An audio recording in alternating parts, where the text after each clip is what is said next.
The Lurking Fear. Chapter 3. What the Red Glare Meant. By H.P. Lovecraft. Narrated by Otis Jiry. What the Red Glare Meant. On the tempest-racked night of November 8th, 1921, with a lantern which cast charnel shadows, I stood digging alone and idiotically in the grave of Jan Martense. I had begun to dig in the afternoon because a thunderstorm was brewing, and now that it was dark and the storm had burst above the maniacally thick foliage, I was glad. I believed that my mind was partly unhinged by events since August 5th. The demon shadow in the mansion, the general strain and disappointment, and the thing that occurred at the hamlet in an October storm. After that thing had dug a grave for those whose death I could not understand. I knew that others could not understand either, so let them think Arthur Monroe had wandered away. They searched, but found nothing. The squatters might have understood, but I dared not frighten them more. I myself seemed strangely callous. That shock at the mansion had done something to my brain, and I could think only of the quest for a horror now grown to cataclysmic stature in my imagination. A quest which the fate of Arthur Monroe made me vow to keep silent and solitary. The scene of my excavations would alone have been enough to unnerve any ordinary man. Baleful primal trees of unholy size, age, and grotesqueness leered above me like the pillars of some hellish druidic temple, muffling the thunder, hushing the clawing wind, and admitting but little rain. Beyond the scarred trunks in the background, illuminated by faint flashes of filtered lightning, rose the damp, ivied stones of the deserted mansion, while somewhat nearer was the abandoned Dutch garden, whose walks and beds were polluted by a white fungus fodid, overnourished vegetation that never saw full daylight. And nearest of all was the graveyard, where deformed trees tossed insane branches as their roots displaced unhallowed slabs and sucked venom from what lay below. Now and then, beneath the brown pall of leaves that rotted and festered in the antediluvian forest darkness, I could trace the sinister outlines of some of those low mounds which characterized the lightning-pierced region. History had led me to this archaic grave. History, indeed, was all I had after everything else ended in mocking Satanism. I now believed that the lurking fear was no material thing, but a wolf-fanged ghost that rode the midnight lightning. And I believed, because of the masses of local tradition I had unearthed in my search with Arthur Monroe, that the ghost was that of Jan Martense, who died in 1762. That is why I was digging idiotically in his grave.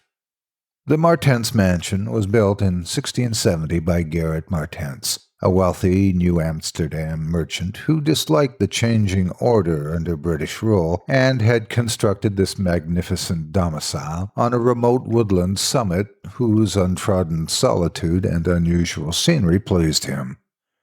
The only substantial disappointment encountered in this site was that which concerned the prevalence of violent thunderstorms in summer. When selecting the hill and building the mansion, Mynheer Martense had laid these frequent natural outbursts to some peculiarity of the year, but in time he perceived that the locality was especially liable to such phenomenon. At length, having found these storms injurious to his health, he fitted up a cellar into which he could retreat from their wildest pandemonium. Of Jan Martense's descendants less is known than of himself, since they were all reared in hatred of the English civilization and trained to shun such of the colonists as accepted it. Their life was exceedingly secluded, and people declared that their isolation had made them heavy of speech and comprehension. In appearance, all were marked by a peculiar inherited dissimilarity of eyes.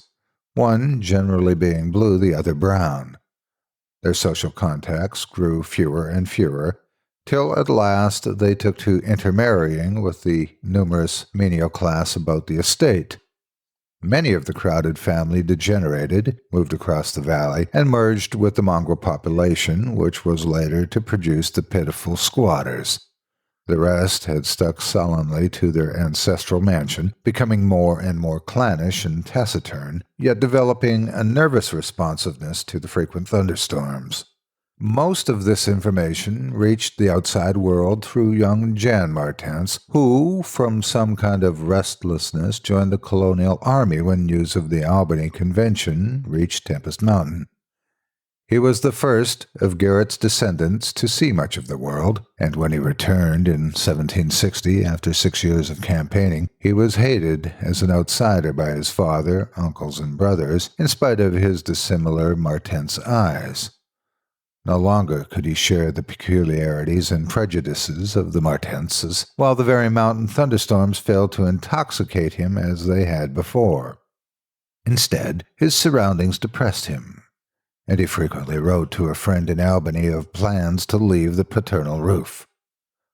In the spring of 1763, Jonathan Guilford, the Albany friend of Jan Martense, became worried by his correspondent's silence, especially in view of the conditions and quarrels at the Martense mansion.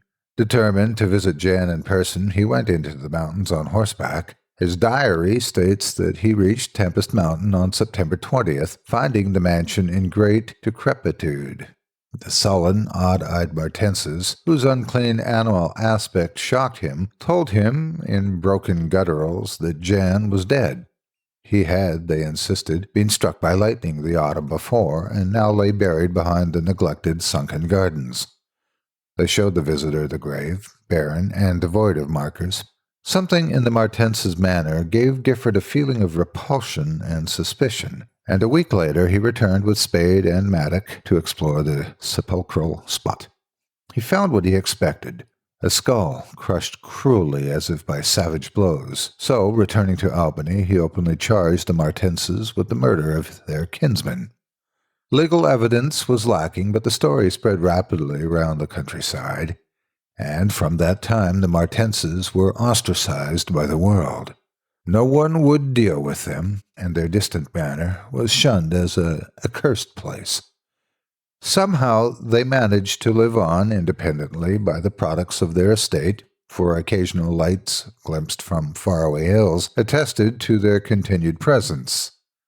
These lights were seen as late as 1810, but toward the last they became very infrequent. Meanwhile, there grew up about the mansion and the mountain a body of diabolic legendry. The place was avoided with doubled assiduousness, and invested with every whispered myth tradition could supply. It remained unvisited till 1816, when the continued absence of lights was noticed by the squatters. At that time, a party made investigations, finding the house deserted and partly in ruins. There were no skeletons about, so that departure, rather than death, was inferred. The clan seemed to have left several years before, and impoverished penthouses showed how numerous it had grown prior to its migration. Its cultural level had fallen very low, as proved by decaying furniture and scattered silverware, which must have been abandoned when its owners left.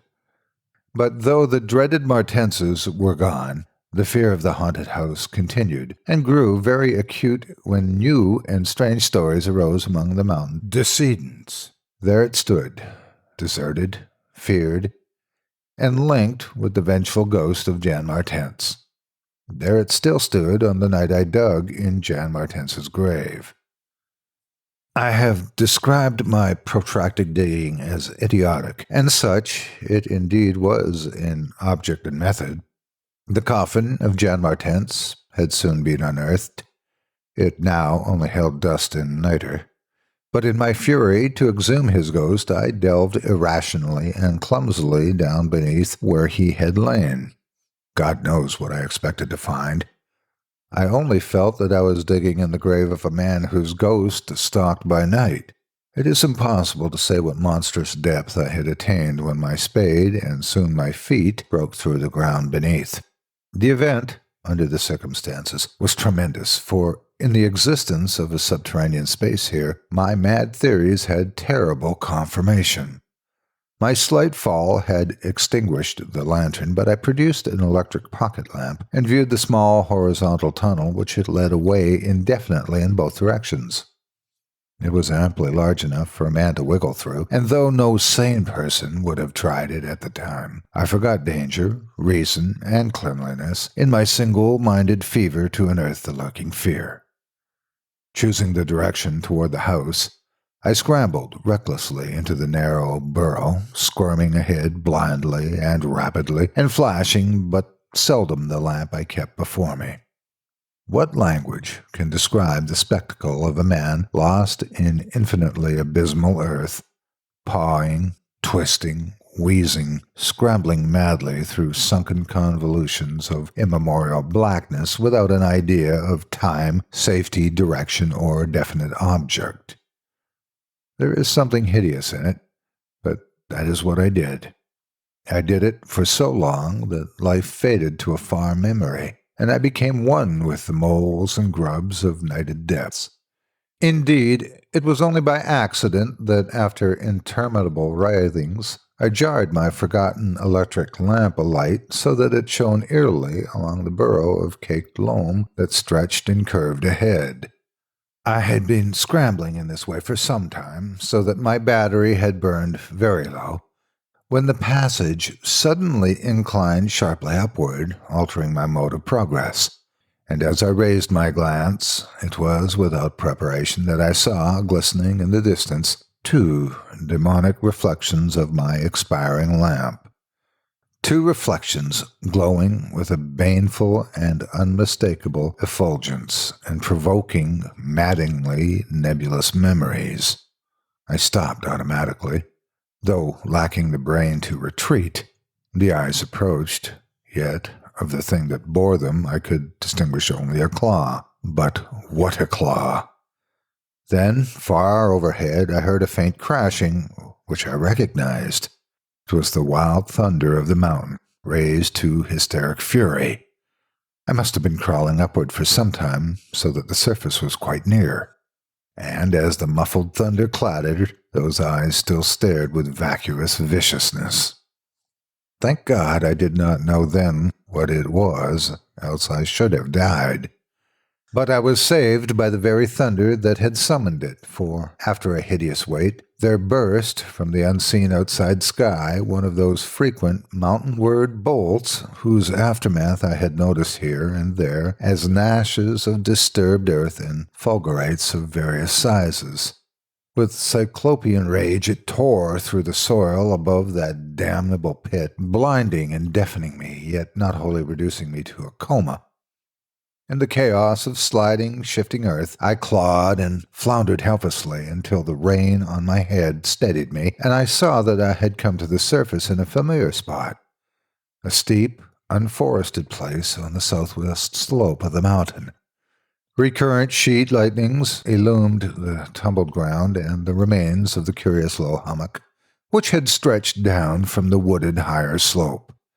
But there was nothing in the chaos to show my place of egress from the lethal catacomb. My brain was as great a chaos as the earth, and as a distant red glare burst on the landscape from the south, I hardly realized the horror I had been through. But when 2 days later the squatters told me what the red glare meant, I felt more horror than that which the mold burrow and the claw and eyes had given. More horror because of the overwhelming implications.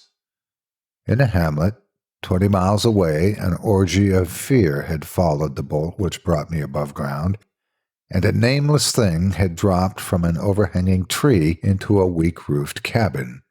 It had done a deed, but the squatters had fired the cabin in frenzy before it could escape. It had been doing that deed at that very moment the earth caved in on the thing with the claw and eyes.